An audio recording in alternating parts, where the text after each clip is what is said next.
জাতীয় থেকে আন্তর্জাতিক, নগর চারপাশে কি ঘটছে এই মুহূর্তে, এসব নিয়ে আমাদের আয়োজন এখন চারদিক। আপনাদের সঙ্গে আছে আমি সাজিদ আরাফাত। সাইবার সুরক্ষা অধ্যাদেশ খসড়ার চূড়ান্ত অনুমোদন দিয়েছে উপদেষ্টা পরিষদ। এই অধ্যাদেশ কারো অধিকার খর্ব করবে না এবং একই সাথে গণমাধ্যমের স্বাধীনতাও অক্ষুণ্ণ থাকবে বলে জানিয়েছেন প্রধান উপদেষ্টার প্রেস সচিব শফিকুল আলম।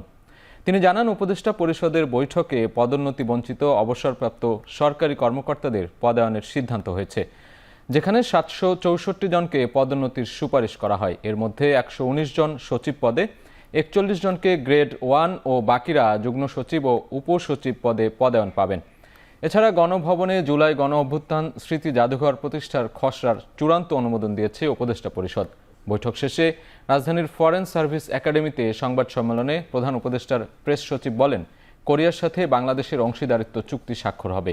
এতে কোরিয়ায় বাংলাদেশের জন্য বড় বাজার উন্মুক্ত হবে। এ সময় ধারণা থেকে নয়, প্রকৃত তথ্য দিয়ে আইনশৃঙ্খলা পরিস্থিতির সংবাদ তুলে ধরার আহ্বান জানান প্রেস সচিব। পদোন্নতি বঞ্চিত অবসরপ্রাপ্ত সরকারি কর্মকর্তাদের বঞ্চনা নিরসনে গঠিত কমিটির সুপারিশ বাস্তবায়নের বিষয়ে একটা আলাপ হয়েছে। কোরিয়ার সাথে আমরা একটা ফ্রি ট্রেড বলবো না, আমরা একটা ইকোনমিক পার্টনারশিপ এগ্রিমেন্ট আমরা করছি। গণভবনের জুলাই গণ অভ্যুত্থানের স্মৃতি অধিকার প্রতিষ্ঠা, এটা নিয়েও একটা ডিসিশন এসছে এবং সাইবার সুরক্ষা অধ্যাদেশ 2024-এর খসড়া চূড়ান্ত অনুমোদিত হয়েছে। এদিকে পররাষ্ট্র মন্ত্রণালয়ের মুখপাত্র রফিকুল আলম বলেছেন, শেখ হাসিনাকে ফেরত পাঠানোর চিঠির জবাব না দিলে দিল্লিকে আবারও তাগাদা দেবে ঢাকা। মঙ্গলবার বিকেলে পররাষ্ট্র মন্ত্রণালয়ের সাপ্তাহিক ব্রিফিংয়ে তিনি বলেন, ভারত সরকারের উত্তরের অপেক্ষায় রয়েছে বাংলাদেশ। উত্তর পেলে পরবর্তী পদক্ষেপ নেওয়া হবে। এছাড়া মিয়ানমারের চলমান অস্থিরতার মধ্যে রোহিঙ্গা অনুপ্রবেশে বাংলাদেশ সতর্ক অবস্থায় রয়েছে বলে জানান তিনি জানান, জানুয়ারিতে যুক্তরাজ্যের বাণিজ্য প্রতিনিধি দল বাংলাদেশ সফরে আসবে। একটি দেশে অবস্থান করে এই ধরনের বক্তব্য দেওয়া বাংলাদেশ সরকার ভালোভাবে নিচ্ছে না এবং এটা ভারত সরকারকে জানানো হয়েছে। এটা অলরেডি আমার আগে পররাষ্ট্র সচিব মহোদয় এবং উপদেষ্টা মহোদয় এই তথ্য জানিয়েছেন এবং এই বাংলাদেশের মনোভাব ব্যক্ত করেছেন। কোনো টাইম লিমিট মেনশন করা নাই। সুতরাং এটার উত্তর পাওয়ার জন্য ভারত সরকারের পক্ষ থেকে উত্তর আসার জন্য আমাদেরকে অপেক্ষা করতে হবে। আমরা একটা সময় পর্যন্ত নিশ্চয়ই দেখব, যে কোনো জিনিসের উত্তর দেওয়ার একটা স্বাভাবিক সময় আছে। যদি সেই সময়ের মধ্যে উত্তর না আসে তাহলে এটার আরেকটা তাগিদপত্র দেওয়া হবে, আবার জানানো হবে যে আমরা এটার জন্য উত্তর এক্সপেক্ট করছি। শেখ হাসিনা সহ যারা জুলাই বিপ্লবে হত্যাকাণ্ড ঘটিয়েছে তাদের বিচার নিশ্চিত করা হবে বলে জানিয়েছেন স্থানীয় সরকার, পল্লী উন্নয়ন ও সমবায় উপদেষ্টা আসিফ মাহমুদ। দিনাজপুরের খানসামায় পাকেরহাট গ্রোয়ার্স মার্কেট মাঠে আয়োজিত সংবর্ধনা সভায় কথা বলেন তিনি। দিনাজপুর সহ উত্তরবঙ্গের বিভিন্ন সমস্যা পর্যবেক্ষণ করতে এই সফর করছেন উপদেষ্টা। দিনাজপুরে যে ধরনের উন্নয়ন দরকার তা করতে সম্ভাব্য সবকিছুই করবেন বলে আশ্বস্ত করেছেন তিনি। এ সময় রংপুরে আন্তর্জাতিক মানের একটি স্টেডিয়াম তৈরির উদ্যোগ নেওয়ার কথা জানান উপদেষ্টা। পাশাপাশি রাজনৈতিক দলগুলোকে চাঁদাবাজি সহ অপরাধমূলক কর্মকাণ্ড থেকে বিরত থাকার আহ্বান জানান তিনি।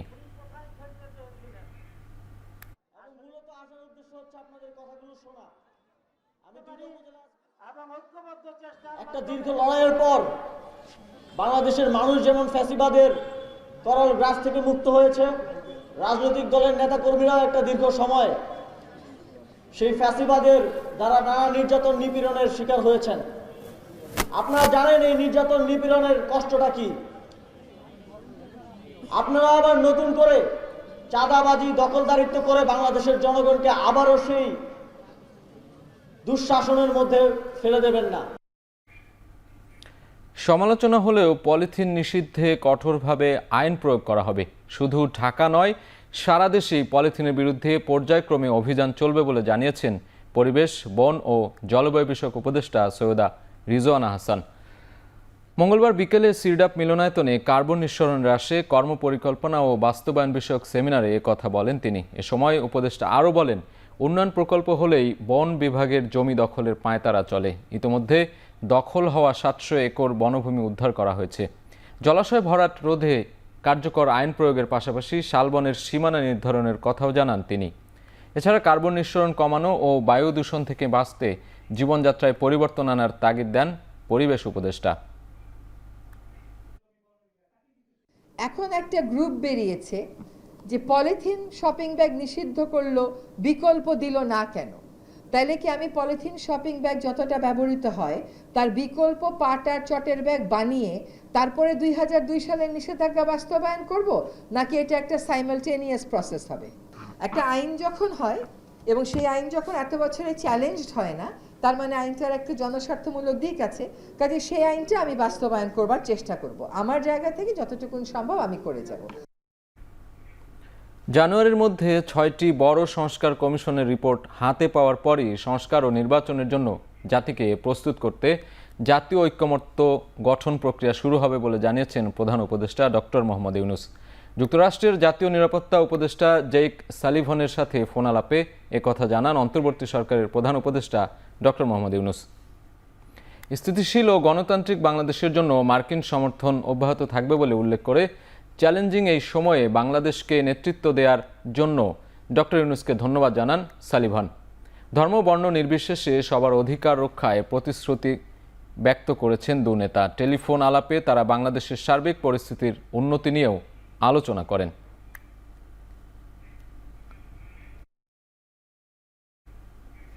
নির্বাচন ব্যবস্থা সংস্কার কমিশন শিগগিরই তাদের সুপারিশ সরকারের কাছে জমা দেবে বলে জানিয়েছেন কমিশনের প্রধান ডক্টর বদিউল আলম মজুমদার। মঙ্গলবার রাজধানীর সিরডাপ মিলনায়তনে সিজিএস আয়োজিত সংলাপে একথা বলেন তিনি। বদিউল আলম মজুমদার আরও বলেন, জুলাই আন্দোলন থেকে শিক্ষা নিয়ে নাগরিক ও রাজনৈতিক দলগুলোকে দায়িত্বশীল আচরণ করতে হবে। বিগত সময়ে যারা দুর্নীতি করেছে তাদের বিচার করার আহ্বান জানান তিনি। বলেন, স্বৈরতন্ত্র যাতে ফিরে না আসে সেজন্য প্রয়োজনীয় সংস্কার করতে হবে।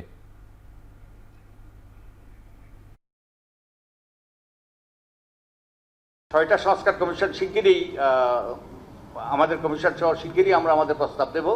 আমাদের আচরণে পরিবর্তন দরকার। যেভাবে আমরা কার্যক্রম পরিচালনা করতে যাচ্ছি সেক্ষেত্রে পরিবর্তন দরকার। তো আমাদের রাজনৈতিক দলগুলোর হলো গুরুত্বপূর্ণ অংশীজন, তো তাদের বল তাদের কোর্টে এবং তাদেরও সেই দায়িত্বশীল আচরণ করতে হবে এবং অতীতে যেই ভুলভ্রান্তি হয়েছে তার থেকে ঊর্ধ্বে উঠে তারা যেন যে এই শহীদদের রক্ত যেন বৃথা না যায় সে ব্যাপারে তাদের কিন্তু এগিয়ে আসতে হবে। জনগণের নির্বাচিত সংসদ দিয়ে দেশ পরিচালনা করার আহ্বান জানিয়েছেন বিএনপির মহাসচিব মির্জা ফখরুল ইসলাম আলমগীর। মঙ্গলবার সকালে ঠাকুরগাঁও প্রেস ক্লাবে এক অনুষ্ঠানে তিনি বলেন, বিএনপিতে গণহত্যাকারী সন্ত্রাসীদের কোনো ঠাঁই নেই। ফ্যাসিবাদ থেকে উত্তর একমাত্র উপায় হচ্ছে একটি গণতন্ত্রকে প্রতিষ্ঠিত করা, রেস্টোরেশন অফ ডেমোক্রেসি। জনগণের যে শাসন সেই শাসনকে স্থাপিত করতে হবে। জনগণের যে নির্বাচিত যে পার্লামেন্ট সেই পার্লামেন্ট দিয়ে দেশ পরিচালনা করতে হবে, সেই সরকার দিয়ে দেশ পরিচালনা করতে হবে। যারা সন্ত্রাসী, যারা গণহত্যার সঙ্গে জড়িত হয়েছিল, যারা হত্যা করেছে, দুর্নীতির সঙ্গে জড়িত, তাদের কাউকে বিএনপিতে নেওয়া হবে না। অন্তর্বর্তী সরকার বিএনপির উপর নারাজ বলে মন্তব্য করেছেন বিএনপির জাতীয় স্থায়ী কমিটির সদস্য হাফিজ উদ্দিন আহমেদ। মঙ্গলবার রাজধানীতে বিএনপি মহানগর উত্তরের 26টি থানা নিয়ে জিয়া আন্ত থানা ফুটবল টুর্নামেন্ট 2025-এর উদ্বোধন ও জার্সি উন্মোচন অনুষ্ঠানে এ মন্তব্য করেন তিনি। বলেন, নির্বাচন হলে বিএনপি জয়ী হবে, তাই অন্তর্বর্তী সরকার দলটির ওপর নারাজ বলে মনে করেন তিনি। বিএনপি রাষ্ট্র ক্ষমতায় এলে ক্রীড়াঙ্গনকে রাজনীতিমুক্ত করা হবে বলেও আশ্বাস দেন হাফিজ উদ্দিন আহমেদ। এ সময় বিএনপির ক্রীড়া সম্পাদক আমিনুল হক বলেন, গত 15 বছরে প্রতিটি খাত যেভাবে দলীয়করণ হয়েছে তার হাত থেকে রেহাই পায়নি ক্রীড়াঙ্গনও।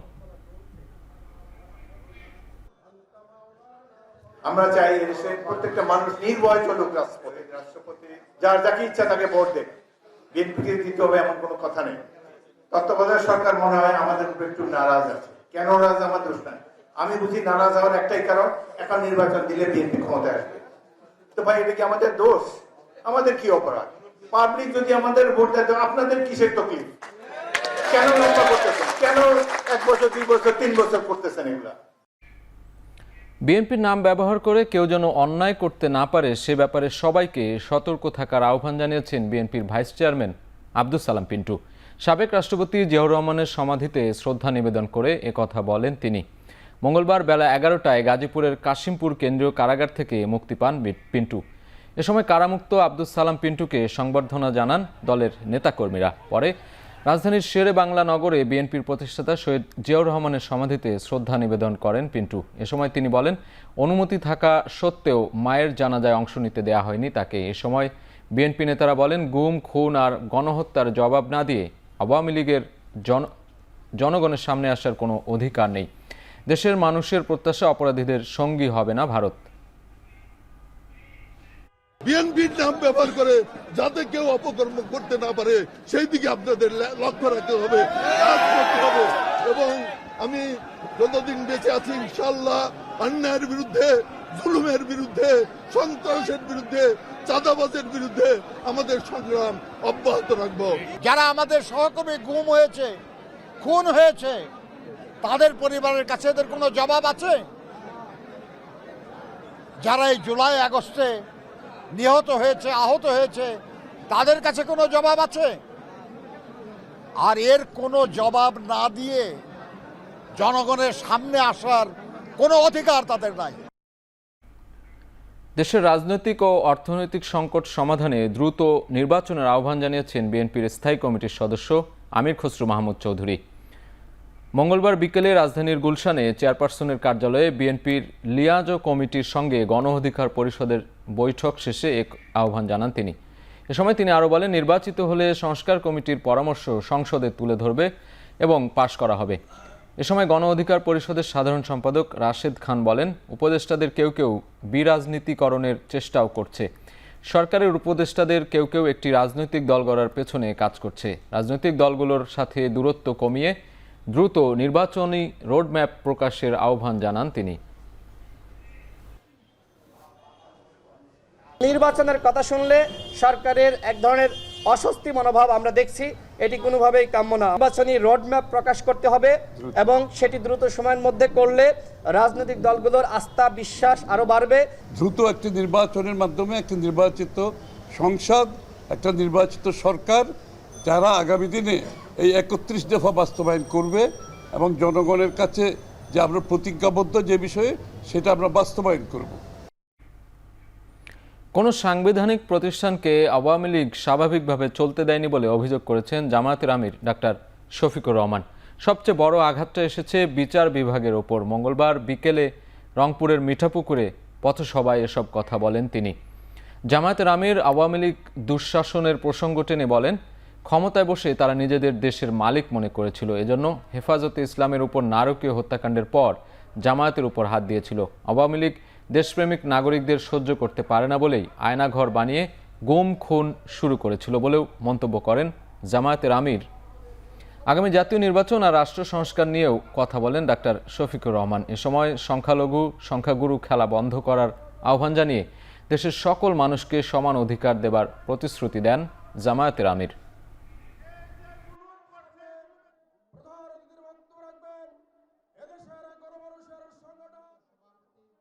57 জন কমিটির সেনা অফিসারকে হত্যা করার পরেই তারা হাত দিয়েছিল বাংলাদেশ জামাত ইসলামের গায়ে। কেন?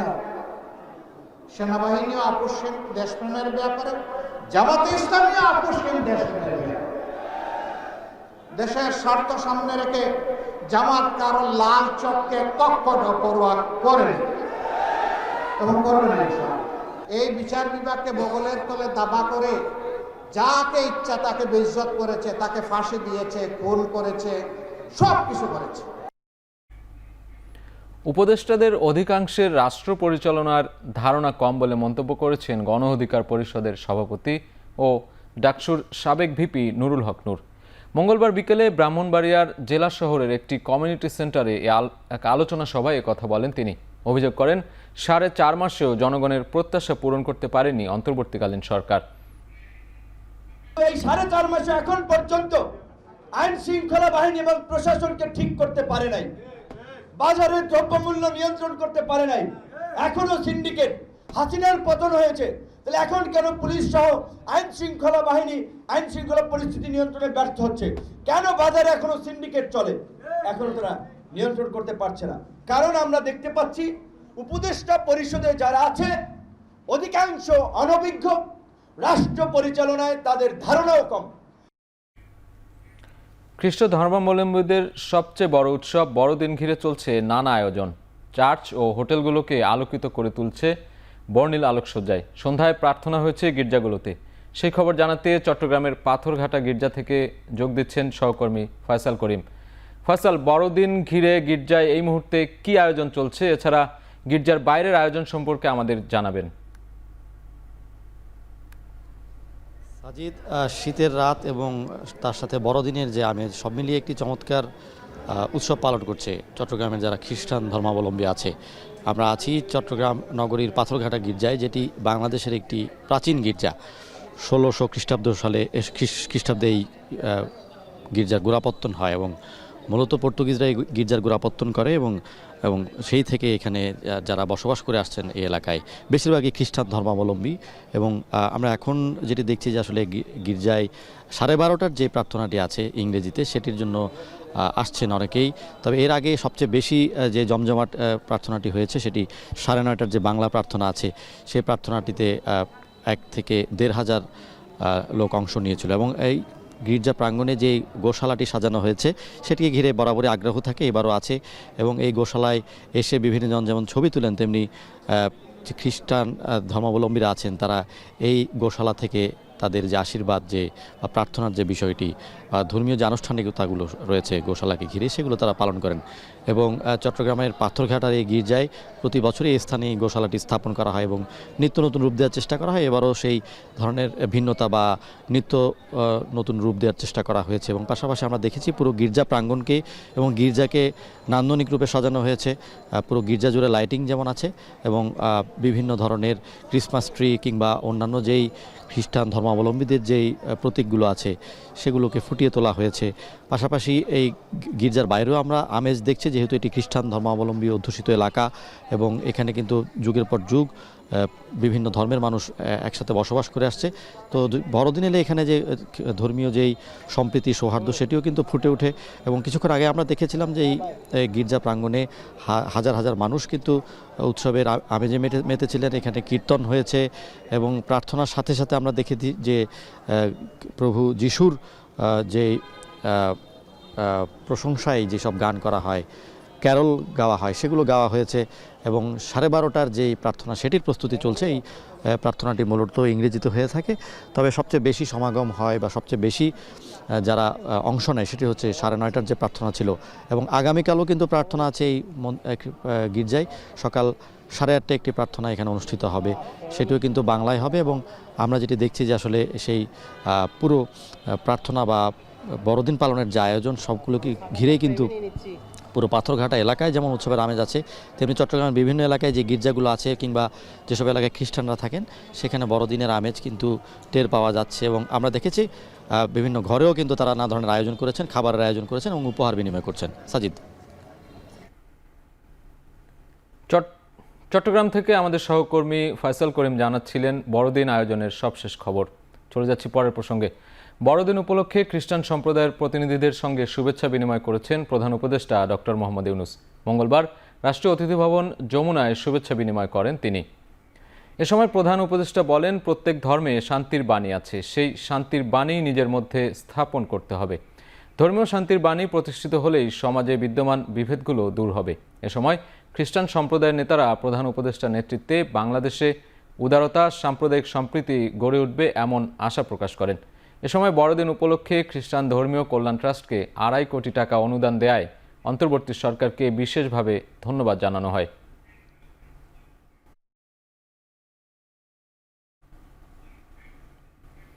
সব সম্প্রদায়ের মানুষ যেন নিজ নিজ ধর্মীয় উৎসব শান্তিপূর্ণভাবে উদযাপন করতে পারে সে বিষয়ে আইনশৃঙ্খলা বাহিনীর পাশাপাশি সেনাবাহিনীর সদস্যরা নিরলসভাবে দায়িত্ব পালন করছে বলে জানিয়েছেন সেনাপ্রধান জেনারেল ওয়াকারুজ্জামান। মঙ্গলবার সন্ধ্যায় রাজধানীর কাকরাইলে আর্চ বিশপের হাউস পরিদর্শন শেষে সাংবাদিকদের একথা বলেন তিনি। এ সময় তিনি খ্রিস্টান ধর্মাবলম্বীদের সাথে বড়দিনের শুভেচ্ছা ও কুশল বিনিময় করেন। এ সময় তিনি শান্তিপূর্ণ সহাবস্থান থেকে কাঁধে কাঁধ মিলিয়ে সুখী, সমৃদ্ধশালী ও উন্নত দেশ গঠনে সবাইকে এগিয়ে আসার আহ্বান জানান। বলেন, বাংলাদেশ সাম্প্রদায়িক সম্প্রীতির দেশ, যা দেশবাসীর গর্বের বিষয়।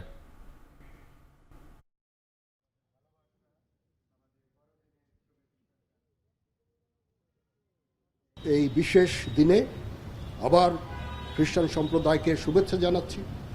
আপনারা নির্দ্বিধায় আপনাদের এই পরব উদযাপন করবেন। আমরা সারা বাংলাদেশে বিভিন্ন জায়গায় আমাদের লোকজন আছে, সেনাবাহিনী, এবং আপনাদের বিভিন্ন ধরনের নিরাপত্তা দিয়ে যাচ্ছে। ক্রিসমাসের জমকালো প্রস্তুতির সবশেষ আয়োজন জানাতে এই মুহূর্তে ভ্যাটিকান সিটি থেকে আমাদের সঙ্গে যুক্ত হচ্ছেন সহকর্মী মনিরুজ্জামান মনির। মনির, ভ্যাটিকানে বড়দিনের বিশেষ প্রার্থনাটি কখন শুরু হবে, প্রস্তুতি কেমন দেখছেন আমাদের জানাবেন।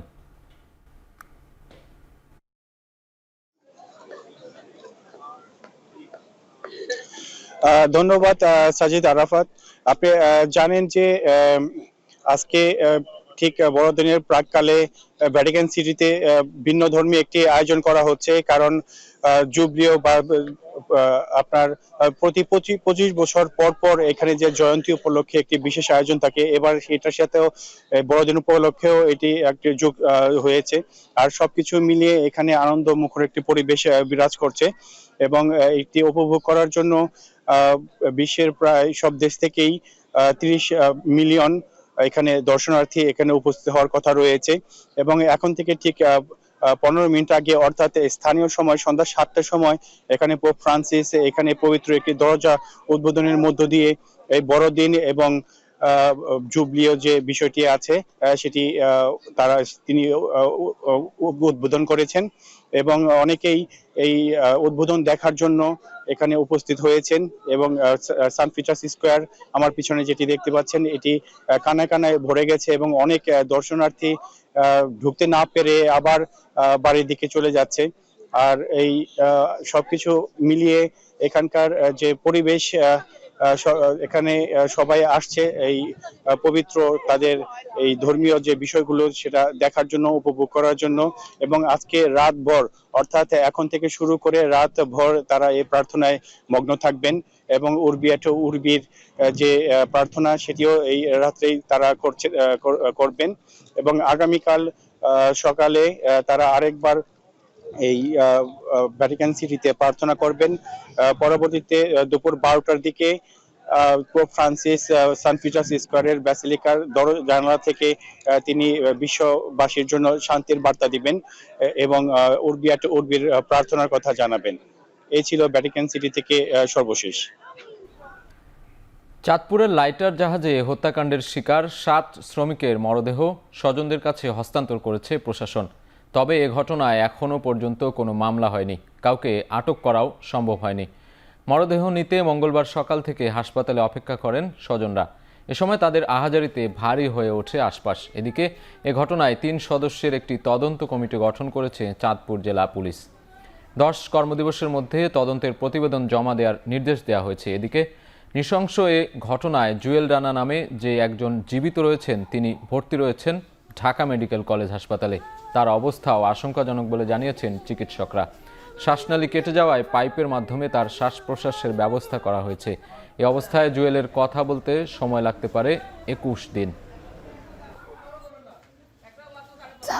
মারা গেছে, আর কেউ তো নেই ইয়ার মতো। ফ্যামিলি কিভাবে চলবে?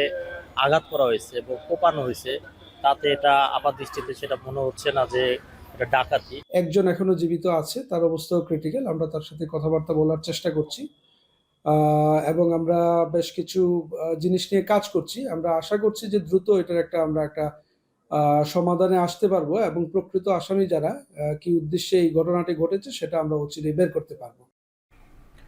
চাঁদপুরের 7 শ্রমিক খুনের ঘটনায় চট্টগ্রামে বিক্ষোভ করেছেন জাহাজ শ্রমিকরা। এ সময় 2 দিনের মধ্যে খুনিদের গ্রেপ্তার করা না হলে কর্মবিরতিতে যাওয়ার হুঁশিয়ারি দেন তারা। মঙ্গলবার বিকেল 3টায় নগরীর বাংলাবাজার ঘাট থেকে মিছিল বের করেন বিক্ষুব্ধ শ্রমিকরা। আগ্রাবাদ হয়ে আবারও বাংলাবাজার ঘাটে এসে মিছিলটি শেষ হয়। লাঠিতে লাল কাপড় বেঁধে মিছিলে অংশ নেন শ্রমিকরা বলেন, আইনশৃঙ্খলা বাহিনীর দুর্বলতার সুযোগে এ ঘটনা ঘটেছে। নিহতদের পরিবারকে 20 লাখ টাকা করে ক্ষতিপূরণ দেওয়ার দাবিও জানান তারা।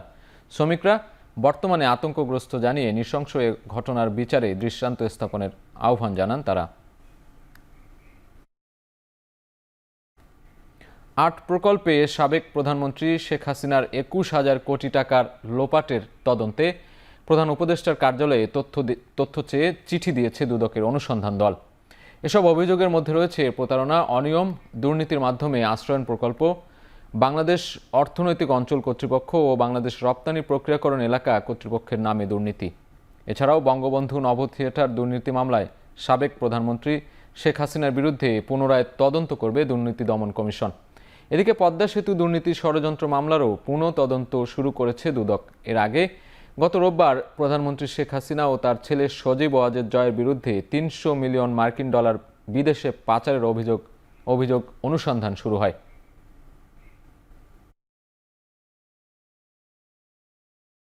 অনুসন্ধান কমিটি গঠন করা হয়েছে এবং অনুসন্ধান দলের সদস্যরা দালিলিক প্রমাণাদি সংগ্রহের জন্য বিভিন্ন দপ্তরে পত্র লিখছেন। অনুসন্ধান সংক্রান্ত তথ্যাদি পাওয়ার পরে এগুলি পর্যালোচনা করবেন। দুপক্ষকে অভিযোগ প্রমাণের সহায়ক এবং অভিযোগ সংশ্লিষ্ট যারা থাকবেন তাদেরকে এই বিষয়ে জিজ্ঞাসাবাদ করা হবে।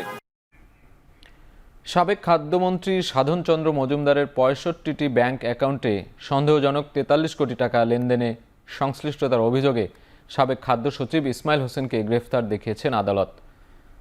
মঙ্গলবার ইসমাইল হোসেনকে ঢাকা মহানগর সিনিয়র স্পেশাল জজ ইব্রাহিম মিয়ার আদালতে হাজির করা হলে দুদকের আবেদনের পরিপ্রেক্ষিতে তাকে গ্রেফতার দেখানো হয়। দুদকের আবেদনে বলা হয়, অবসরপ্রাপ্ত খাদ্য সচিব ইসমাইল হোসেন মন্ত্রণালয়ের দায়িত্ব পালনকালে সাবেক খাদ্যমন্ত্রী সাধন চন্দ্র মজুমদারের ঘনিষ্ঠ সহযোগী হিসেবে ঘুষ, বদলি, পদোন্নতি, নিয়োগ বাণিজ্য সহ নানা অনিয়ম ও দুর্নীতিতে জড়িত ছিলেন। গেল শনিবার যুক্তরাষ্ট্র যাওয়ার সময় বিমানবন্দর থেকে ইসমাইল হোসেনকে গ্রেফতার করে পুলিশ। শুনানিতে আমরা বলেছি যে খাদ্য মন্ত্রণালয়ের যিনি মন্ত্রী ছিলেন সাধন চন্দ্র রায়, তিনি তার জ্ঞাত আয় বহির্ভূত সম্পদ পাওয়া যায় অনেক ২৭-এর ১ ধারার মামলা, এবং সেই সাথে ৬৫টা ব্যাংক অ্যাকাউন্টে তার ৪৩ কোটি টাকার সন্দেহজনক ট্রানজাকশনের তথ্য আমরা পেয়েছি এবং সেগুলো ডিটেলস আমরা পেয়েছি। সেই মামলা করা হয়েছিল ১৯ তারিখে, এই মাসের ১৯ তারিখে। ২০ তারিখেই এই আসামি ইসমাইল হোসেন খান পালিয়ে যাচ্ছিল এয়ারপোর্ট দিয়ে, সেখান থেকে তাকে 54-এ অ্যারেস্ট করা হয় এবং আজকে আমরা এই দুর্নীতি দমন কমিশনের এই মামলায় তাকে সোন অ্যারেস্ট হিসেবে দেখানো হয়েছে। জুলাই আগস্টের গণ অভ্যুত্থানে আশুলিয়ায় ৬ জনের মরদেহ পুড়িয়ে ফেলার ঘটনার মামলায় ঢাকা ১৯ আসনের সাবেক সংসদ সদস্য সাইফুল ইসলাম সহ ৪ পুলিশ কর্মকর্তার বিরুদ্ধে গ্রেফতারি পরোয়ানা জারি করেছে আন্তর্জাতিক অপরাধ ট্রাইব্যুনাল। পরে ট্রাইব্যুনালের প্রধান প্রসিকিউটর তাজুল ইসলাম বলেন, সাবেক প্রধানমন্ত্রী শেখ হাসিনাকে ফিরিয়ে আনা গেলে বিচার কাজ আরও সহজ হবে। তাজুল ইসলাম বলেন, গেল ৫ আগস্টে ৬ শিক্ষার্থীকে গুলি করে হত্যার পর পরিকল্পিতভাবে লাশ পুড়িয়ে দেওয়া হয়েছে। তখনকার সাভার আশুলিয়ার সংসদ সদস্য সাইফুল ইসলামের সম্পৃক্ততা পাওয়ায় তার বিরুদ্ধে গ্রেফতারি পরোয়ানা চাওয়া হয়। এছাড়া নাম গোপন রেখে আরও ৪ পুলিশ কর্মকর্তার বিরুদ্ধেও গ্রেফতারি পরোয়ানা চাওয়া হয়। পরে বিচারপতি গোলাম মর্তুজা মজুমদারের নেতৃত্বে ৩ সদস্যের ট্রাইব্যুনাল গ্রেফতারি পরোয়ানা জারি করেন। যারা গ্রেপ্তারটাকে এনশিওর করেন, যারা গ্রেপ্তারটা করেন, যতক্ষণ পর্যন্ত আন্তর্জাতিক অপরাধ ট্রাইব্যুনাল এগুলোকে তাদের মামলা হিসেবে গ্রহণ না করবে ততক্ষণ পর্যন্ত কিন্তু থানাগুলোতে এই মামলা চলমান থাকবে। আইনের এবং বিচারিক যে সমস্ত প্রক্রিয়া আছে, আসামিকে গ্রেপ্তার, তাদেরকে আদালতে সোপর্দ করার এই প্রক্রিয়াটাও চলমান থাকবে। আমরা যখন মনে করব যে এখানে ক্রাইমস অ্যাগেন্সট হিউম্যানিটির অধীনে এই আসামিদেরকে ধরা দরকার, তাদের বিরুদ্ধে এখানে নিয়ে আসা দরকার, তখন আমরা যাব। কিন্তু ধরেন যেহেতু ৫৬,০০০ বর্গমাইল জুড়ে এটা হয়েছে, এই গ্রাউন্ড লেভেল পর্যন্ত যেতে আমাদের সময় লাগবে। এই বিচারিক প্রক্রিয়ার অংশটাকে এক্সপেডাইট করার জন্য সরকারের পক্ষ থেকে নোট ভার্বাল দেওয়া হয়েছে, কূটনৈতিক চ্যানেলে তাকে ফেরত পাওয়ার জন্য চেষ্টা করা হচ্ছে। সুতরাং এইটা একটা ধারাবাহিক প্রক্রিয়ার অংশ, এখানে আমার মন্তব্য করার কিছু নেই। আমরা চাইব সরকার এই কাজের মাধ্যমে সফল হয়ে তাকে যদি আমাদের কাছে আনতে পারেন, তাহলে বিচারটা আরও ভালোভাবে করা সম্ভব হবে।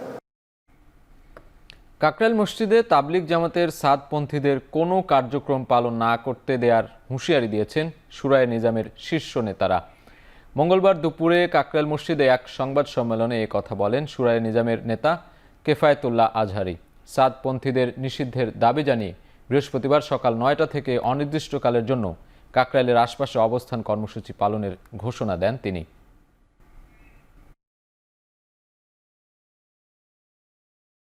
কাকরাইল এবং কাকরাইলের আশপাশের এলাকা জুড়ে অবস্থান কর্মসূচি ঘোষণা করেছেন।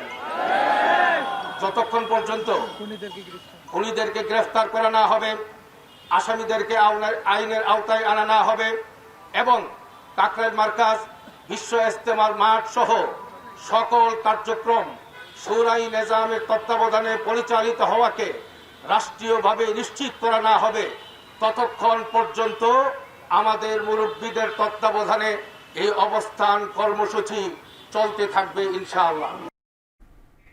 ফ্যাসিবাদীদের গ্রেপ্তার করে বিচারের আওতায় আনার দাবি জানিয়েছেন খেলাফত মজলিসের মহাসচিব ডক্টর আহমেদ আব্দুল কাদের। মঙ্গলবার খেলাফত মজলিস আয়োজিত সংবাদ সম্মেলনে তিনি বলেন, আদর্শিক সংস্কার চায় খেলাফত মজলিস। প্রধানমন্ত্রী ও রাষ্ট্রপতির ক্ষমতায় ভারসাম্য থাকা জরুরি। এ সময় আগামী 28 ডিসেম্বর রাজধানীর সোহরাওয়ার্দী উদ্যানে 20,000 কর্মীর অংশগ্রহণে সাধারণ পরিষদের দ্বাদশ অধিবেশন করবে বলেও জানান দলটির মহাসচিব।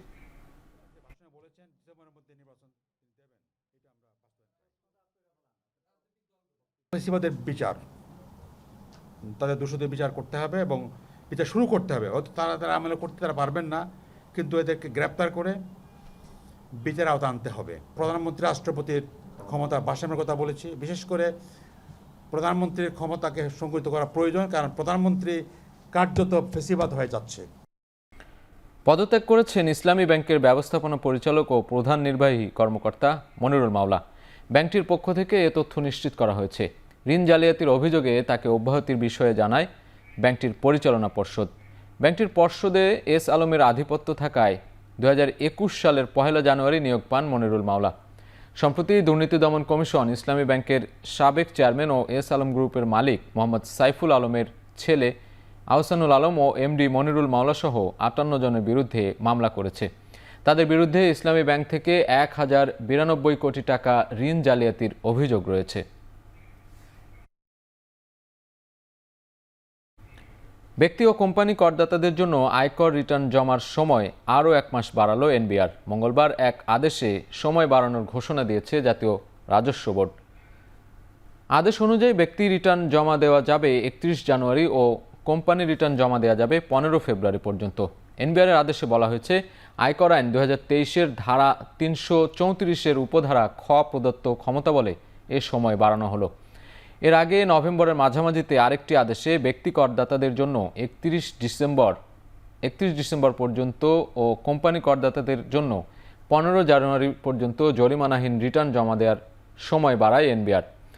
সাধারণ আয়কর আইনে জরিমানাহীন রিটার্ন জমার সময় 30 নভেম্বর পর্যন্ত, কিন্তু পরিস্থিতি বিবেচনায় এনবিআরকে সময় বাড়ানোর ক্ষমতা দেওয়া হয়েছে।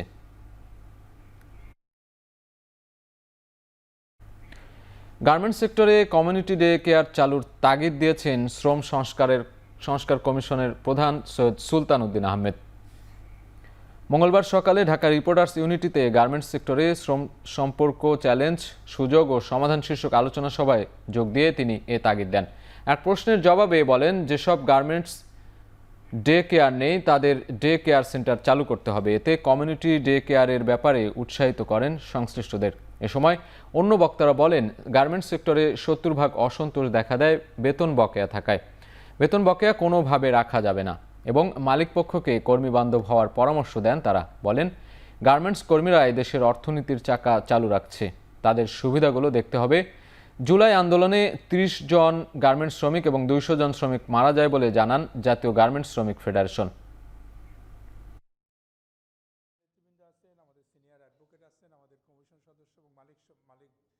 কমিউনিটি বেস ডে কেয়ার, যেখানে শ্রমিকরা থাকবে, কারখানায় থাকবে, শ্রমিকদেরও থাকবে। আমি তো এই জন্য বললাম যে আপনি যে দুইটাই বললেন, এই দুইটাই কিন্তু ইদানিংকাল আলোচনা হচ্ছে। এই আমার মনে হয় এই পেপারটার মধ্যেও আছে যে সব কারখানায় শ্রমিক মালিকের মধ্যে ব্যবহার আচরণটা মর্যাদাপূর্ণ না, বিশেষ করে শ্রমিক এবং ম্যানেজমেন্টের মধ্যে। এটা কিন্তু চিহ্নিত, ডে কেয়ার সেন্টারটাও চিহ্নিত। তাহলে আমরা এই দুইটাই ধরি না, আমরা এই দুইটা ধরেই চিন্তা করি না যে আগামী 6 মাসের মধ্যে আমরা এই আচরণগত সমস্যার সমাধানের জন্য কীভাবে কারখানা পর্যায়ে একটা মোটিভেশনাল প্রোগ্রাম করতে পারি। প্রত্যেকটি সরকারি ও বেসরকারি প্রতিষ্ঠানে অন্যতম সমস্যা হলো কর্মকর্তা কর্মচারীদের মধ্যে বৈষম্য বলে উল্লেখ করেন শ্রম সংস্কার কমিশন। মঙ্গলবার বিকেলে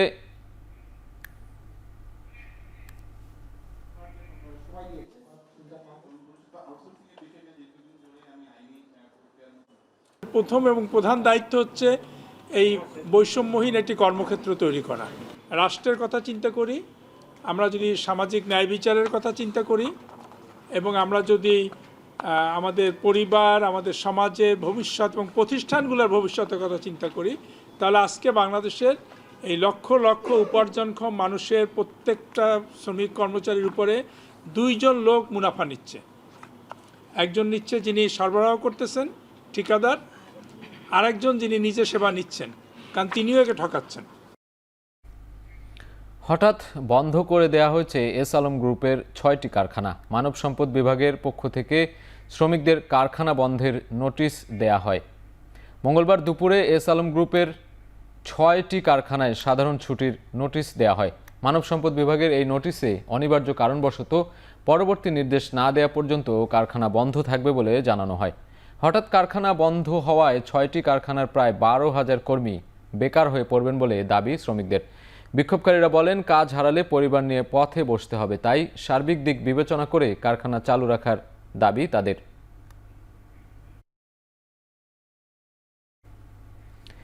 বিসিএস শিক্ষাকে ক্যাডার বহির্ভূত করার পরিকল্পনা 29 ডিসেম্বরের মধ্যে বাতিল করতে জনপ্রশাসন সংস্কার কমিশনকে আলটিমেটাম দিয়েছে বিসিএস জেনারেল এডুকেশন অ্যাসোসিয়েশন। এছাড়াও আরও 14টি দাবি জানিয়েছেন তারা। মঙ্গলবার বিকেলে ঢাকা রিপোর্টার্স ইউনিটিতে সংবাদ সম্মেলনে এই দাবি জানান তারা। সংস্কার কমিশনের পূর্ণাঙ্গ প্রতিবেদনের আগে সংবাদ মাধ্যমে শিক্ষা ও স্বাস্থ্য ক্যাডারকে পুল থেকে বাদ দেওয়ার ঘোষণাকে বৈষম্যমূলক ও দেশকে অস্থিতিশীল করার আত্মঘাতী সিদ্ধান্ত বলেও মনে করেন তারা। দাবি আদায় না হলে 31 ডিসেম্বর নতুন কর্মসূচি দেওয়ার ঘোষণা দিয়েছে বিসিএস জেনারেল এডুকেশন অ্যাসোসিয়েশন।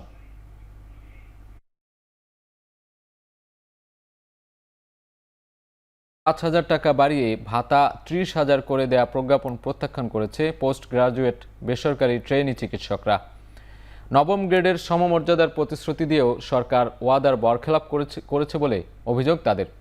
দাবি আদায়ে আবারও রাজপথে নামার হুঁশিয়ারি দিয়েছে তারা। গত রোববার চিকিৎসকরা 4 ঘন্টা ধরে শাহবাগ মোড় অবরোধ করে রেখেছিল। প্রথমে বঙ্গবন্ধু শেখ মুজিব মেডিকেল বিশ্ববিদ্যালয়ের উপাচার্য অধ্যাপক শাহিনুল আলম ও পরবর্তীতে জুলাই স্মৃতি ফাউন্ডেশনের আহ্বায়ক সার্জিস আলমের প্রতিশ্রুতিতে তারা ঘরে ফিরে যায়। প্রতিশ্রুতির সময় বৃহস্পতিবারের আগেই প্রজ্ঞাপন জারি হলেও নবম গ্রেডের সমমর্যাদা বা ভাতা 50,000-এ উন্নীত না করায় প্রজ্ঞাপন প্রত্যাখ্যান করে আবারও রাজপথে নেমে আন্দোলনের ডাক দেয় চিকিৎসকরা।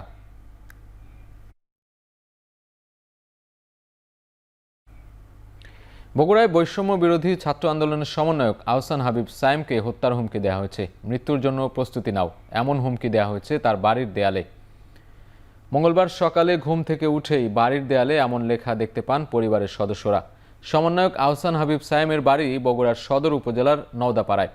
সম্প্রতি বৈষম্য বিরোধী ছাত্র আন্দোলনের বগুড়া জেলা কমিটির সহ সমন্বয়কের দায়িত্ব পালন করেছেন সায়েম। এ ঘটনায় সায়েম ও তার পরিবার নিরাপত্তাহীনতায় ভুগছে।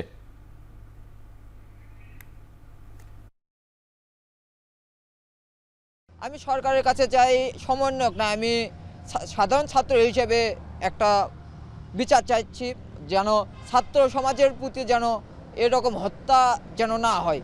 এখন আমরা চাই এটা সুষ্ঠু তদন্ত করে একটা সুস্থ বিচারের আওতায় আনা হোক। কক্সবাজারের উখিয়ায় কুতুপালং রোহিঙ্গা ক্যাম্পে ভয়াবহ আগুনে 2 জনের মৃত্যু হয়েছে। পুড়ে গেছে 500-র বেশি বসত ঘর। দগ্ধ ও আহত হয়েছেন বেশ কয়েকজন। দুপুর 1টার দিকে উখিয়া 1 নম্বর রোহিঙ্গা ক্যাম্প থেকে আগুনের সূত্রপাত বলে জানায় স্থানীয়রা। পরে ফায়ার সার্ভিসের 8টি ইউনিট ও স্বেচ্ছাসেবীদের প্রায় 2 ঘন্টার চেষ্টায় আগুন নিয়ন্ত্রণে আসে। সংশ্লিষ্টরা জানান, পলিথিনের ঘর হওয়ায় পাশাপাশি বাতাসের কারণে আগুন দ্রুত চারদিকে ছড়িয়ে পড়ে। আগুন লাগার পর রোহিঙ্গা শিবিরে আতঙ্ক ছড়িয়ে পড়ে।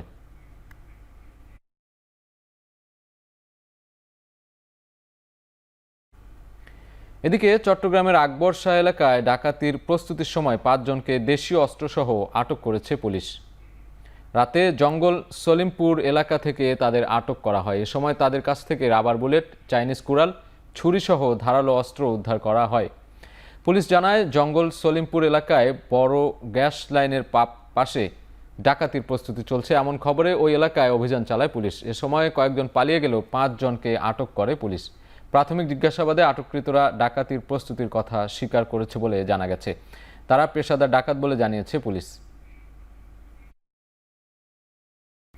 আন্তঃক্যাডার বৈষম্য নিরসনে ক্যাডার ভিত্তিক মন্ত্রণালয় সহ উপসচিব থেকে এর উপরের পদে মেধার ভিত্তিতে নিয়োগের দাবিতে কলম বিরতি পালন করেছে বাংলাদেশ সিভিল সার্ভিসের 25টি ক্যাডারদের সংগঠন আন্তঃক্যাডার বৈষম্য নিরসন পরিষদ।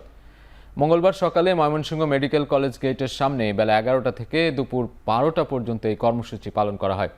এ সময় মেডিকেল কলেজের বিভিন্ন বিভাগের শিক্ষক সহ 25টি ক্যাডারের কর্মকর্তারা অংশ নেন। জনপ্রশাসন সংস্কার কমিশন প্রস্তাবিত উপসচিব পুলে কোটা পদ্ধতি বহাল, শিক্ষা ও স্বাস্থ্য ক্যাডারকে সিভিল সার্ভিসের বহির্ভূতকরণের প্রতিবাদ এবং পেশাভিত্তিক মন্ত্রণালয় প্রতিষ্ঠার দাবিতে এ কর্মসূচি পালিত হয়। বিগত সময়ে আমলাতান্ত্রিক জটিলতায় মেধা এবং যোগ্যতা থাকার পরও যারা পদোন্নতি পায়নি তাদের অবিলম্বে পদোন্নতি দিয়ে বৈষম্য দূর করারও দাবি জানানো হয় সংগঠনের পক্ষ থেকে। মানে সারা দেশে বিভিন্ন ক্যাডারে আমরা 26টা ক্যাডার একসাথে জয়েন করি এবং এরপর থেকে আসলে বৈষম্য শুরু হয়। যেমন কিছু কিছু ক্যাডার যারা অতি অল্প সময়ের মধ্যেই তাদের নির্ধারিত প্রমোশন পদোন্নতি সব কিছু পায়, কিন্তু কোনো ক্যাডার দীর্ঘদিন অতিবাহিত হওয়ার পরেও তাদের প্রত্যাশিত প্রমোশন কখনোই পায় না। ডিএস পোলের যে কোটা, এই কোটা আমরা বাতিল চাই। ডিএস পোলের প্রশাসন 75% কোটা উপভোগ করছে। এটা একটা গভর্নমেন্ট পদ, এটা কোনো ক্যাডার পদ নয়। এই পদগুলিতে আমরা কোটা মুক্তভাবে প্রতিযোগিতামূলক পরীক্ষার মাধ্যমে নিয়োগের আমরা দাবি করছি। 3 মাসেও চট্টগ্রাম কাস্টম হাউসের নিলামের অগ্রগতি না হওয়ায় ক্ষোভ প্রকাশ করেছেন নৌ পরিবহন উপদেষ্টা এম সাখাওয়াত হোসেন। পরে নিলামের দায়িত্বে থাকা কাস্টমস কর্মকর্তাদের শেড খালি করতে সময় বেঁধে দেন তিনি। মঙ্গলবার সকালে চট্টগ্রাম বন্দরের নিলাম ও কার শেড পরিদর্শন শেষে এই নির্দেশ দেন নৌ পরিবহন উপদেষ্টা। এ সময় জানুয়ারির মধ্যে কার শেডে থাকা 186 গাড়ি ও অকশনগোলায় থাকা বিভিন্ন কন্টেনার ও স্ক্র্যাপ ফেব্রুয়ারির মধ্যে নিলাম সম্পন্ন করার নির্দেশ দেন তিনি। এ সময় তিনি চট্টগ্রাম বন্দরকে বিশ্বমানের বন্দর হিসেবে গড়ে তুলতে উদ্যোগ নেওয়ার কথাও জানান উপদেষ্টা। এছাড়া নির্ধারিত সময়ে কাজ শুরু করতে না পারায় এনসিএল কন্টেইনার ডেলিভারির জন্য বেসরকারি প্রতিষ্ঠান বে কর্পোরেশনের সাথে চুক্তি বাতিল করা হয়েছে জানিয়ে বন্দর কর্তৃপক্ষকে এটি পরিচালনার নির্দেশ দেন। পরে বন্দর ও কাস্টমস কর্মকর্তাদের সাথে বিভিন্ন প্রকল্পের অগ্রগতি ও সমস্যা নিয়ে সভা করেন তিনি। 28 ফেব্রুয়ারির মধ্যে ওনারা এই সব অকশন দিয়ে নিলাম করে বিক্রি করে আজকে বা কালকের মধ্যে বসে একটা সলিড ডিসিশন নিয়ে এটা ক্যান্সেল হয়ে যাবে। যদি কিছু ডকুমেন্ট না থাকে তাহলে ক্যান্সেল করার কিছু নেই, তাহলে টেক ওভার করবে। চাচ্ছি তো দ্রুত এফিশিয়েন্ট পোর্টটাকে এফিশিয়েন্ট করতে। ফিলিস্তিনের স্বাধীনতাকামী সংগঠন হামাসের সাবেক প্রধান ইসমাইল হানিয়াকে হত্যার 5 মাস পর দায় স্বীকার করল ইসরায়েল। স্থানীয় সময় সোমবার দেশটির প্রতিরক্ষা মন্ত্রণালয়ে প্রকাশিত এক বিবৃতিতে প্রতিরক্ষামন্ত্রী ইসরায়েল কাৎজো এ তথ্য জানান। গত 31 জুলাই ইরানের রাজধানী তেহরানে পুঁতে রাখা বোমা বিস্ফোরণে ইসমাইল হানিয়াকে হত্যা করা হয়। শুরু থেকেই ইসরায়েলকে দায়ী করে আসছিল ইরান ও হামাস, তবে এতদিন তা স্বীকার করেনি তেল আবিব। এ সময় ইসরায়েলি প্রতিরক্ষামন্ত্রী হুঁশিয়ারি দিয়ে আরও বলেন, ইয়েমেনের হুতি বিদ্রোহীদেরও শক্ত হাতে দমন করবে ইসরায়েলি সামরিক বাহিনী। 40 জনের মধ্যে 37 জন মৃত্যুদণ্ডপ্রাপ্ত আসামির সাজা কমিয়ে যাবজ্জীবন করেছেন মার্কিন প্রেসিডেন্ট জো বাইডেন। সন্ত্রাসী কার্যকলাপে যুক্ত থাকায় বাকি 3 জনকে ক্ষমা করা হয়নি। ডোনাল্ড ট্রাম্পের ক্ষমতা গ্রহণের আগে বাইডেনের এমন সিদ্ধান্তকে নজিরবিহীন বলা হচ্ছে, কারণ 2017 সালের পর প্রথমবারের মতো এমন পদক্ষেপ গ্রহণ করা হলো। তৎকালীন প্রেসিডেন্ট বারাক ওবামা সে সময় 2 মৃত্যুদণ্ডপ্রাপ্ত আসামির সাজা কমিয়েছিলেন। মৃত্যুদণ্ড কার্যকরের বিষয়ে মার্কিন ইতিহাসের অন্যতম সরব প্রেসিডেন্ট ডোনাল্ড ট্রাম্প। রিপাবলিকান এই নেতার আগের মেয়াদে 13 আসামির মৃত্যুদণ্ড কার্যকর করা হয়েছিল। ডিসেম্বরের শুরুতে অহিংস অপরাধে দোষী সাব্যস্ত 39 জনকে ক্ষমা করেন বাইডেন। এ সময় দীর্ঘ মেয়াদে সাজাপ্রাপ্ত 1500 আসামির সাজার মেয়াদ কমানো হয়।